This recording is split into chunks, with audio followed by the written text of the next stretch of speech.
Right here. Thank you, Mr. Abramoff. I imagine it was... I'm sorry, you should introduce yourself. Oh, James Williamson. I imagine it was fun to meet Alex Gibney as well, by the way.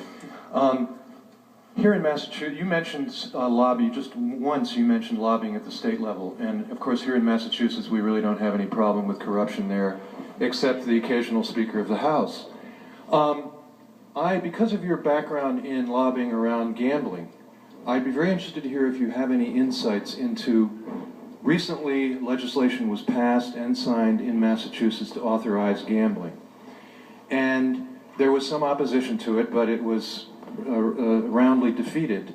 What should we have been looking for in the lobbying process here in Massachusetts, and what should we be looking for, what should we be alert to in the ongoing decisions that are going to be made about where the gambling is going to take place and who's going to get to profit from it? And how would we go about getting that information? Well, gambling is all political, of course. Everything about the gambling industry is politics. And I spent a lot of my time stopping gambling when it was in the interest of my clients, who were casinos, to not have competition. And stopping, I don't know what happened here, to be honest with you. I haven't followed it, and I'm not even certain exactly what has transpired, but stopping gambling is easier than getting something through. So the fact that they got it through is remarkable. Generally doesn't happen. So I'm sure there was a lot of money involved, obviously. These campaigns are not cheap. In terms of going forward, what do you need to be watching for? I think that probably, to the degree you can, you want to try to get some legislation through, if it's doable, to prohibit anybody in that industry from giving any money politically, or they will own your state.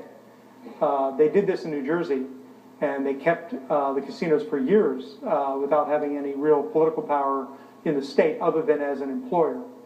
So to the degree that it's possible, if I were at this point trying to do something to control it, I would try to prohibit them from giving any money politically at any level, because even at the local level, giving to mayoral races and things like that, these companies can have a tremendous impact. And don't forget how much cash gets kicked out by a casino. And I don't know if you're talking about one casino or a bunch of 3 casinos in the Boston area, or In three different regions around the state, if I've got it. They're probably going to be very lucrative, and they're probably going to have some success, and if they're smart from the other side, if I were the casino, what I would do is use my money to consolidate political control so that, number one, it could never be undone, and number two, when I wanted to expand, I would do it, and number three, maybe the most important, is to make sure there aren't 4 casinos.